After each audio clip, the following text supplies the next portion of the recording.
O hello guys, welcome to my channel biology classes. और मैं आपको एक्सप्लेन करने जा रही हूँ क्लास 11th का एक चैप्टर का एक छोटा सा टॉपिक जो है कि ह्यूमन हार्ट, और इस चैप्टर में है बॉडी फ्लूइड एंड सर्कुलेशन में। तो सबसे पहले ह्यूमन हार्ट को एक्सप्लेन हम करेंगे आगे चलते हुए, क्योंकि अब आपको बहुत सारी चीज़ें, बेसिक चीज़ें इसके बारे में जाननी पड़ेगी। तो सबसे पहले मैं बताऊंगी कि आपके जो सर्कुलेशंस होती हैं, नॉर्मल ऑर्गेनिजम्स जो होते हैं, बहुत सारे ऑर्गेनिजम्स हैं, बहुत सारे क्लासिफिकेशंस हैं। उन क्लासिफिकेशंस में बहुत सारे ऑर्गेनिज्म हैं जिनका सर्कुलेशन दो टाइप का होता है, एक होता है ओपन और एक होता है क्लोज सर्कुलेटरी सिस्टम। ठीक है, ओपन सर्कुलेटरी सिस्टम मतलब होता है कि जब बॉडी में बॉडी कैविटी प्रेजेंट हो, जिसको कि हम लोग हीमोसील या साइनस या लैकुने कहते हैं। ठीक है, तो वो जब कैविटी प्रेजेंट होती है तो हमारा ऑक्सीजनेटेड और नॉन ऑक्सीजनेटेड दोनों ब्लड मिक्स्ड होकर फ्लो होता है। तो उसकी वजह से वहाँ कैविटी प्रेजेंट होती है, और वो हमारे आर्थ्रोपोड्स और मोलस्का में होती है। ठीक है, और ब्लड जो होता है हमारे बॉडी में सेल्स के थ्रू फ्लो होता है, सर्कुलेट करता है। ठीक है, उसके बाद से आता है close circulatory system. Close circulatory system जो होता है वो एनालिड्स और कॉर्डाटा में होता है, जिसमें कि कैविटीज़ प्रेजेंट नहीं होती हैं, जैसे कि साइनस, लैक्यूने और हीमोसिल, ये प्रेजेंट नहीं होता है क्लोज्ड सर्कुलेटरी सिस्टम में।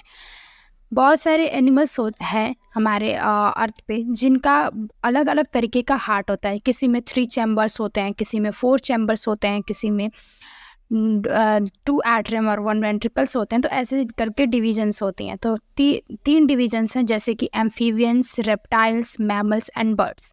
तो एम्फीबियंस जो होते हैं उनमें क्या होता है कि इनकम्प्लीट डबल सर्कुलेशन होता है। इनकम्प्लीट डबल सर्कुलेशन का मतलब क्या है कि जो हमारा ह्यूमन का हार्ट होता है, ह्यूमन हार्ट जो होता है उसमें 2 टाइप के सर्कुलेशंस होते हैं। ठीक है, 2 टाइप के सर्कुलेशन मतलब कि सिस्टमिक और पल्मोनरी सर्कुलेशन।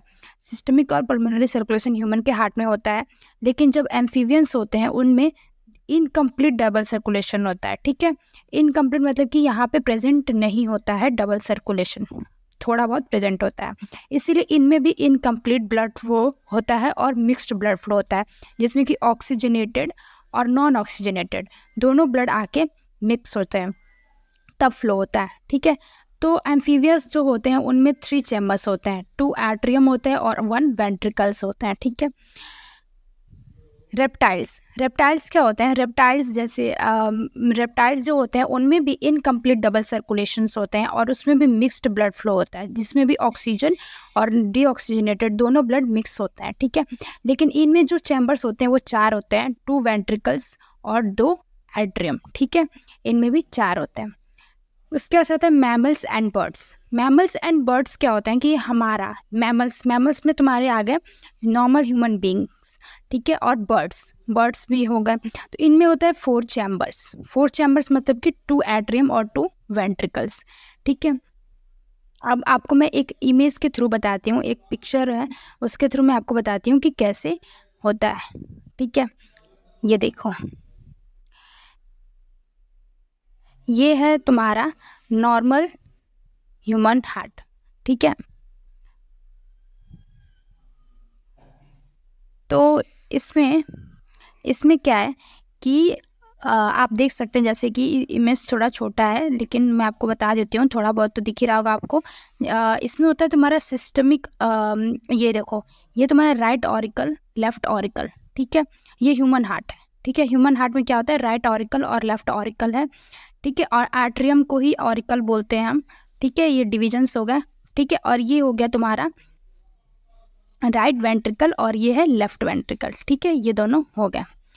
ठीक है, अब आगे देखते हैं। आगे में क्या है कि कंडक्शन ऑफ हार्ट बीट कैसे कंडक्ट हो रहा है। ठीक है, उसके बारे में आपको बताते हैं। तो हार्ट बीट कंडक्ट कैसे हो रहा है, तो जो ह्यूमन का हार्ट है वो मायोजेनिक होता है। मायोजेनिक मतलब कि क्या, मायोजेनिक होता है मसल्स का बना हुआ। ठीक है, मायोजेनिक जो होता है मसल्स का बना हुआ होता है हमारा ह्यूमन का हार्ट। और ये क्या करता है, ऑटो रिदमिसिटी मतलब कि खुद से ही कंडक्शन हो रहा है, ये इस पर हमारा कंट्रोल नहीं होता है, इनवॉलेंट्री होता है। ठीक है, तो कंडक्शन ऑफ हार्ट बीट जो होता है वो मॉडिफाइड कार्डियक मसल्स जो होते हैं हमारे हार्ट में, कार्डियक मसल्स प्रेजेंट होते हैं। हमारे हार्ट के मसल्स को कार्डियक मसल्स बोलते हैं। तो ये इसमें क्या होता है, नोडल टिश्यूज होती हैं, जिसकी वजह से ही ऑटो रिदमिसिटी होता है हार्ट में। ठीक है, और बहुत सारे नोडल टिश्यूज़ होते हैं, इनके टाइप्स होता है, ठीक है। इसी की हेल्प से कंडक्शन सिस्टम पूरा वर्क करता है हमारे हार्ट का। तो टाइप्स कौन कौन से हैं आप देख सकते हैं, टाइप्स कौन कौन से हैं। तो टाइप्स में तुम्हारा एसए नोड हो गया। एसए नोड जो होता है इसको हम पेस मेकर भी कहते हैं। पेस मेकर का मतलब ये हो गया कि ये हमारा जो कंडक्शन है उसको स्टार्ट करता है, तो इसीलिए इसको हम लोग पेस मेकर कहते हैं, ठीक है। एवी नोड, एवी नोड होता है पेस सेटर। जितना भी कंडक्शन सिस्टम में जितने भी इम्पल्सेस आ रहे हैं, इम्पल्सेस जितने भी आ रहे हैं एसए नोड की तरफ से, एसए नोड मतलब कि साइनस आर्टरियल नोड, ठीक है, साइनस आर्टरियल नोड। तो जो भी साइनस आर्टरियल नोड की तरफ से इम्पल्सेस आ रहे हैं उसको सेटल करने में हेल्प करता है आर्टरी वेंट्रिकुलर नोड। ये कहाँ प्रेजेंट होता है? आर्टरियम और वेंट्रिकल्स के बीच में, ठीक है, वहाँ ये प्रेजेंट होता है। उसका जाता है bundle of his. Bundle of हिस जो होता है आगे कंडक्शन सिस्टम में हेल्प करता है, और ये हमारे वेंट्रिकल्स के बीच में होता है। दोनों जो हमारे वेंट्रिकल्स होते हैं उनके बीच में ये तुम्हारा बंडल ऑफ हिस प्रेजेंट होता है। उसके बाद लास्ट में होता है पुर्किंजे फाइबर्स, जो पूरे साइड साइड में ऐसे प्रेजेंट होता है, ठीक है। तो ये हो गया types of nodal tissue, SA node, AV node, bundle of His, Purkinje fibres, ठीक है। अब आगे देखते हैं, ठीक है। अभी देखेंगे ईसीजी कैसे वर्क करता है। ईसीजी मतलब कि इलेक्ट्रोकार्डियोग्राफ। इलेक्ट्रोकार्डियोग्राफ कैसे वर्क करता है, तो सबसे पहले एसए नोड। एसए नोड क्या करता है? एसए नोड का जो पोजीशन होता है वो upper right corner of right atrium. Right atrium जो होता है उसके अपर राइट कॉर्नर में होता है एसए नोड। देखो यहाँ बताते हैं, देखो यहाँ पे upper right corner, upper right corner में तुम्हारा होता है एसए नोड, ठीक है। इस इमेज में आप देख सकते हैं यहाँ पे अपर राइट कॉर्नर में होता है, ठीक है। उसके बाद से ये पोटेंशियल, इस कितने इम्पल्सेस ये ट्रांसमिट कर सकता है, कितना ये इनिशिएट कर सकता है, तो वो इनिशिएट कर सकता है 70 to 75 इम्पल्सेस को ये इनिशिएट कर सकता है, ठीक है। और इसको एक्शन पोटेंशियल भी कहते हैं। एक्शन पोटेंशियल मतलब कि जहाँ से स्टार्ट हो रहे इम्पल्सेस, ठीक है, 70 to 75 इम्पल्सेस ये जनरेट कर सकता है खुद से। एवी नोड, एवी नोड क्या होता है? एवी नोड जो होता है वो lower left corner of right atrium, हमारा जो राइट एट्रियम होता है वहाँ से लोअर लेफ्ट कॉर्नर में एवी नोड प्रेजेंट होता है। एवी नोड जो होता है वो 60 to 65 इम्पल्सेस पर मिनट अपने को रिसीव करता है और आगे ट्रांसमिट करता है, ठीक है। इसका पोटेंशियल है 60 to 65 इम्पल्स ये जनरेट करता है। फिर आता है एवी बंडल। एवी बंडल क्या होता है? एवी बंडल जो होता है वो कहाँ प्रेजेंट होता है? इंट्रोवेंट्रिकुलर सेप्टम, आर्टरवेंट्रिकुलर बंडल, इसी को बंडल ऑफ हिस भी बोलते हैं। ये जो होता है हमारा वेंट्रिकुलर के सेप्टम में प्रेजेंट होता है, बीच में। ये वेंट्रिकल्स हैं, जैसे ये वेंट्रिकल्स हो गए, ये देखो यहाँ ड्रॉ कर देते हैं आपको, ये आर्ट्रियम हो गई, ये वेंट्रिकल्स हो गए। इसके बीच में तुम्हारा होता है क्या? बंडल ऑफ हिस, या फिर इसको हम लोग एवी बंडल भी बोलते हैं, ठीक है। ये 40 to 45 इम्पल्स पर मिनट, ये इंपॉर्टेंट है, आप इम्पल्सेस याद रखिएगा कौन कितना इम्पल्स आगे ट्रांसमिट कर रहा है, ठीक है। उसके बाद पुर्किंजे फाइबर्स। पुर्किंजे फाइबर्स क्या करता है? ये वॉल ऑफ वेंट्रिकल्स पे प्रेजेंट होते हैं और 20 to 25 इम्पल्सेस पर मिनट ये ट्रांसमिट कर रहे होते हैं। तो ये कुछ इंपॉर्टेंट नोट्स हैं वो देख लेते हैं एसए नोड के बारे में, साइनोड्रियल नोड के बारे में, ठीक है। साइनोड्रियल नोड ये लॉन्गेस्ट नोडल टिश्यू होता है। लॉन्गेस्ट मतलब कि ये सबसे लंबा होता है नोडल टिश्यू में, ये सबसे लंबा नोडल टिश्यू होता है। और ये जनरेट कर, वैसे तो 70 to 75 ही जनरेट करता है, लेकिन ये 100 इम्पल्सेस तक जनरेट कर सकता है पर मिनट। लेकिन उसमें जो प्रोड्यूस होता है 100 इम्पल्सेस ये जनरेट करता है, लेकिन उसमें प्रोड्यूस कितने होते हैं? 70 to 75 due to inhibitory effect of the vagus nerve. क्योंकि जो हमारा वेगस नर्व होता है वो इनिबिट करता है, मतलब कि उसकी जो एक्टिविटी होती है ना, साइनोआर्टरियल नोड की एक्टिविटी को इनिबिट करता है वेगस नर्व। तो वेगस नर्व जो होता है उसको इनिबिट करके 70 to 75 करता है, क्योंकि इतना ही नीडेड होता है एक हार्ट की कंडक्शन के लिए, ठीक है। इफ वेगस नर्व कट, अगर वेगस नर्व को हम काट देते हैं तो हमारा हार्ट रेट जो होता है वो इंक्रीज हो जाएगा, ठीक है, वो 100 इम्पल्स आने लगेगा। तो इसकी वजह से रिदमिक कंट्रैक्शन होने लगेगा हार्ट का। If SA node non functional, अगर एसए नोड फंक्शनल नहीं है तो हार्ट जो होगा वो एरिथमेटिक हो जाता है, हार्ट प्रॉपर वर्क नहीं करता है, रिदम्स प्रॉपर नहीं ट्रांसफ़र हो पाते हैं, नहीं इम्पल्स जनरेट हो पाता है प्रॉपर। ठीक है। पोटेंशियल के हिसाब से देखा जाए तो एसए नोड जो होता है सबसे ज़्यादा इम्पल्स ट्रांसमिट करता है, 70 to 75 इम्पल्स ये ट्रांसमिट करता है। ठीक है, तो ये तुम्हारा एसए नोड सबसे ज़्यादा जनरेटर करता है। एवी नोड उसके बाद जो कि 60 to 65 करता है, फिर बंडल ऑफ हिस जो कि 40 to 45 करता है, और पुरकिंजे फाइबर्स जो कि 20 to 25 इम्पल्स ट्रांसमिट करता है। ठीक है, उसका ज़्यादा है कार्डियक साइकिल। कार्डियक साइकिल क्या है, तो इसको समझने के लिए आपको प्रॉपर हार्ट का डायग्राम आपको वो करना पड़ेगा कि कैसे कार्डियक साइकिल वर्क करता है पूरा। ठीक है, तो कार्डियक साइकिल जो होता है वो कॉन्ट्रैक्शन और रिलैक्सेशन हमारे आर्टरियम और वेंट्रिकुलर मसल्स को आर्टरियम और वेंट्रिकुलर के को कॉन्ट्रैक्शन और रिलैक्सेशन को ही हम लोग कार्डियक साइकिल कहते हैं, जो कि कंप्लीट एक साइकिल होता है जो कि एक ड्यूरेशन के लिए होता है। ठीक है, तो इसमें देखा जाए तो एक साइकिल का जो ड्यूरेशन होता है वो 0.8 सेकेंड का होता है। पूरा एक साइकिल जो होगा वो 0.8 सेकेंड का होगा। और ठीक है, यहाँ पे देखो आर्टरियम और वेंट्रिकुलर। ठीक है, जैसे सिस्टोल मतलब क्या होता है, सिस्टोल मतलब होता है कॉन्ट्रैक्शन। ठीक है, सिस्टोल का मतलब होता है क्या, कॉन्ट्रैक्शन।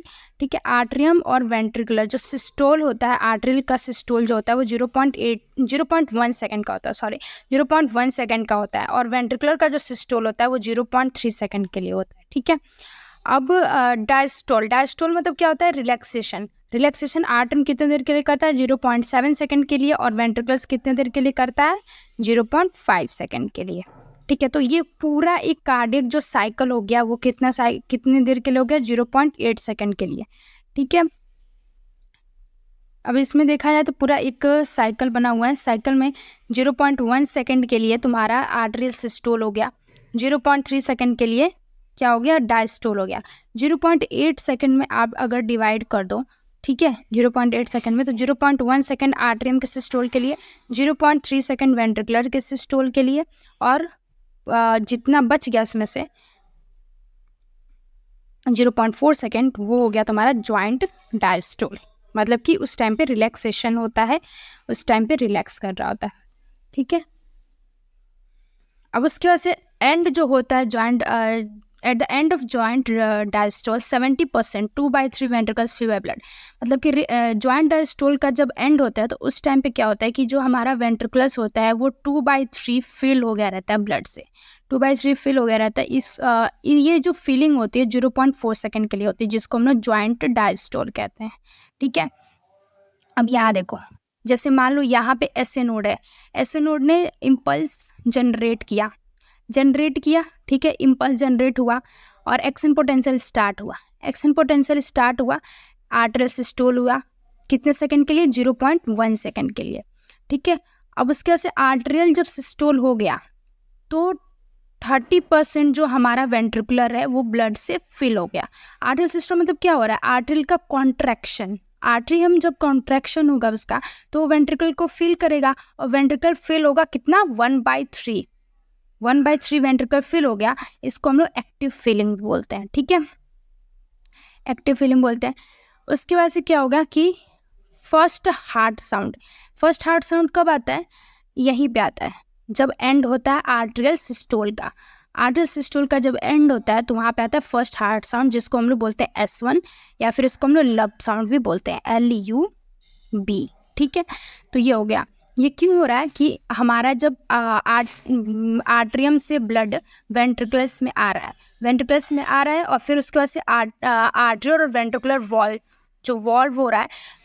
है वो बंद हो रहा है, और वो बंद होने की वजह से जो साउंड आ रहा है उसी को बोलते हैं first heart sound, S1 sound. ठीक है, S1 साउंड। फिर उसके बाद से सेकेंड हार्ट साउंड कब आ रहा है, जब ये वेंट्रिकुलर सिस्टोल है जो कि 0.3 सेकेंड का होता है। ठीक है, 0.3 सेकेंड का वेंट्रिकुलर सिस्टोल होता है।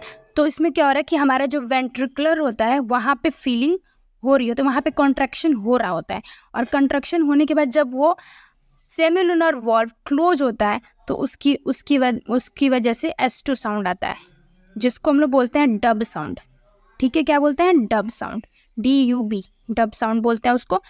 ठीक है, जो कि सेमिलुनर वॉल्व की वजह से। पहला कौन सा आ रहा है, एट्रोवेंट्रिकुलर वॉल्व की वजह से आ रहा है साउंड, जिसको S1 साउंड बोल रहे हैं। और दूसरा साउंड आ रहा है किस वजह से, सेमिलुनर वॉल्व के क्लोज होने की वजह से, जिसको हम लोग बोलते हैं S2 साउंड, डब साउंड। ठीक है, जो कि अब उसकी वजह से क्या हो रहा है, यहाँ पे बंद हो गया, 0.3 सेकेंड बाद बंद हो गया तुम्हारा वॉल्व, सेमिलुनर वॉल्व। उसके बाद से 0.4 सेकेंड जो हो गया तुम्हारा रिलैक्सेशन टाइम हो गया, जहाँ पे वेंट्रिकल्स जो होंगे वो फिल होंगे दोबारा, और दोबारा साइकिल स्टार्ट होगी, रिपीट होगी, जो ये पूरा हो गया 0.8 सेकेंड। ठीक है, ये साइकिल इतने देर तक चलती। फिर उसके बाद end of diastolic volume. End of diastolic volume में क्या हो रहा है कि 120 ml जो ब्लड होता है वो पूरा फिल हो जा रहा है। तो एंड डायस्टोलिक वॉल्यूम जो होगी साइज ऑफ वेंट्रिकल, जितना हमारे साइज होता है वेंट्रिकल्स का उतना एंड डायस्टोलिक वॉल्यूम होती है, और वो डायरेक्टली प्रोपोर्शनल होता है किसके, duration of dilation of ventricle, जितने ड्यूरेशन तक वो वेंट्रिकल फिल होगी। ठीक है, तो and systolic volume, and systolic volume क्या होता है, एंड सिस्टोलिक वॉल्यूम होता है एंड डायस्टोलिक वॉल्यूम और स्ट्रोक वॉल्यूम को हम लोग माइनस करते हैं। स्ट्रोक वॉल्यूम क्या, पहली बार 70 स्ट्रोक वॉल्यूम तुम्हारा हो गया 70 स्ट्रोक वॉल्यूम हो गया, और 120 तुम्हारा 120 ml पूरा एंड डायस्टोलिक वॉल्यूम आ रहा है, तो 120 में से 70 माइनस कर दोगे तो 50 ml तुम्हारा एंड सिस्टोलिक वॉल्यूम है। एंड सिस्टोलिक वॉल्यूम कितना है, 50 ml। ठीक है, अब स्ट्रोक वॉल्यूम क्या होता है, स्ट्रोक वॉल्यूम जो होता है वो एंड डायस्टोलिक वॉल्यूम और एंड सिस्टोलिक वॉल्यूम को जब हम माइनस करते हैं तो 70 ml जो है वो एंड सिस्टोलिक वॉल्यूम आता है, जो कि हम यहाँ रख के देख चुके हैं। ठीक है, और सिस्टोलिक वॉल्यूम, स्ट्रोक वॉल्यूम और एंड डायस्टोलिक वॉल्यूम जो होता है वो दोनों सेम होता है, डायरेक्टली प्रोपोर्शनल होता है। ठीक है, अब देखो एंड डायस्टोलिक वॉल्यूम क्या हो कि 120 ml ब्लड जो है वो फिल हो गया तुम्हारे हर वेंट्रिकल्स में।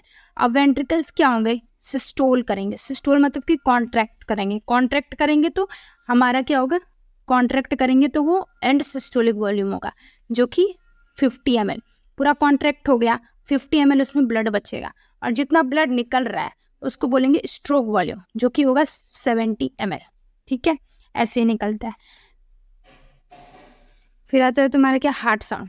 हार्ट साउंड में during each cardiac cycle 2 prominent sounds are produced.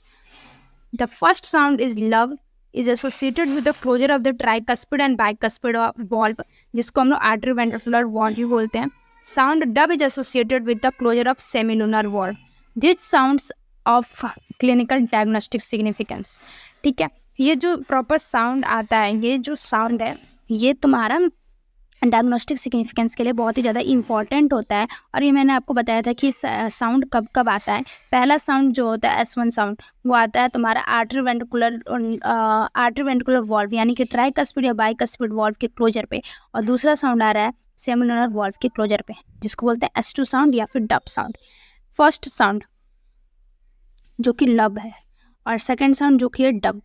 तो first sound due to the closing of atrioventricular valve same, और सेकंड साउंड जो आ रहा है वो क्लोजर ऑफ सेमिलुनर वॉल्व्स। ठीक है, और ये कब आ रहा है, फर्स्ट साउंड वेंट्रिकुलर सिस्टोल पे। ठीक है, वेंट्रिकुलर सिस्टोल पे पहला साउंड आ रहा है जब वेंट्रिकुलर सिस्टोल स्टार्ट हो रहा है। देखो यहाँ पे वेंट्रिकुलर सिस्टोल स्टार्ट हो रहा है तो ये पहला साउंड आ रहा है आर्टरीवेंट्रिकुलर वॉल्व क्लोज होने पे, और दूसरा साउंड आ रहा है वेंट्रिकुलर डायस्टोल, वेंट्रिकुलर डायस्टोल जहाँ पे स्टार्ट हो रहा है। ठीक है, 0.4 सेकेंड के लिए। और जो S1 साउंड होता है वो लो पिच साउंड होता है, और S2 साउंड जो होता है वो हाई पिच साउंड होता है। ठीक है, और ये लॉन्ग ड्यूरेशन के लिए होता है S1 साउंड, और S2 साउंड जो होता है शॉर्ट ड्यूरेशन के लिए होता है। आगे देखते हैं ECG। Electrocardiograph is a graphical representation of the electrical activity of the heart during a cardiac cycle. ठीक है, अब ECG क्या होता है कि एक इलेक्ट्रिकल एक्टिविटी होती है। इलेक्ट्रिकल एक्टिविटी को रिकॉर्ड करने के लिए हमारे हार्ट के हर एक कार्डियक साइकिल को रिकॉर्ड करने के लिए ग्राफिकल रिप्रेजेंटेशन की जाती है, इसी को हम लोग ECG बोलते हैं। ठीक है, PQRST जो होता है वो। ठीक है, PQRST। ठीक है, तो ये जो होता है ग्राफिकल रिप्रेजेंटेशन, इसी को हम लोग बोलते हैं ECG। Patient is connected to a machine with 3 electrical leads. ठीक है, 3 इलेक्ट्रिकल लीड से जो पेशेंट होता है वो कनेक्टेड होता है, 1 to each wrist and 2 to the left ankle. हर रिस्ट में कनेक्टेड होता है, दोनों रिस्ट में कनेक्टेड होता है लीड्स, एक लीड और एक जो होता है लेफ्ट एंकल में। That continuously monitor the heart activity, और ये हमारे हार्ट की एक्टिविटी को मॉनिटर कर रहा है कि कोई एबनॉर्मेलिटीज़ तो नहीं है, उसको फाइंड आउट करने के लिए। तो multiple leads are attached to the chest region. Chest regions पे बहुत सारे लीड्स एप्लीकेबल मतलब अटैच्ड होते हैं, आगे आप पढ़ेंगे इसके बारे में, जो कि V1 से लेके V6 तक होते हैं, ठीक है। तो ये अलग अलग जगह पे प्लेसमेंट इनके किए जाते हैं, ये आगे आप फर्दर पढ़ेंगे, ठीक है। Coronary artery disease, coronary artery disease क्या होता है? कोरोनरी आर्टरी डिजीज़ को हम लोग आर्थरोस्क्लेरोसिस भी बोलते हैं। एक डिजीज़ कंडीशन है जो आपके सिलेबस में है, तो उसको भी कवर कर लेते हैं। तो सबसे पहला कोरोनरी आर्टरी डिजीज़ क्या होता है? कोरोनरी आर्टरी डिजीज़ को हम लोग आर्थरोस्क्लेरोसिस भी बोलते हैं, जो हमारे अफेक्ट करते हैं वेसल्स को और ब्लड की सप्लाई को और हार्ट की मसल्स को अफेक्ट करते हैं, ठीक है। ये कैसे होता है? आर्थरोस्क्लेरोसिस डिजीज़ कंडीशन कैसे हो जाती है? बहुत सारा जब डिपोजिशन हो जाता है कैल्शियम का, फैट का, कोलेस्ट्रॉल का हमारे मसल्स में, आर्टरीज़ में और वेन्स में, जिसकी वजह से जो हमारा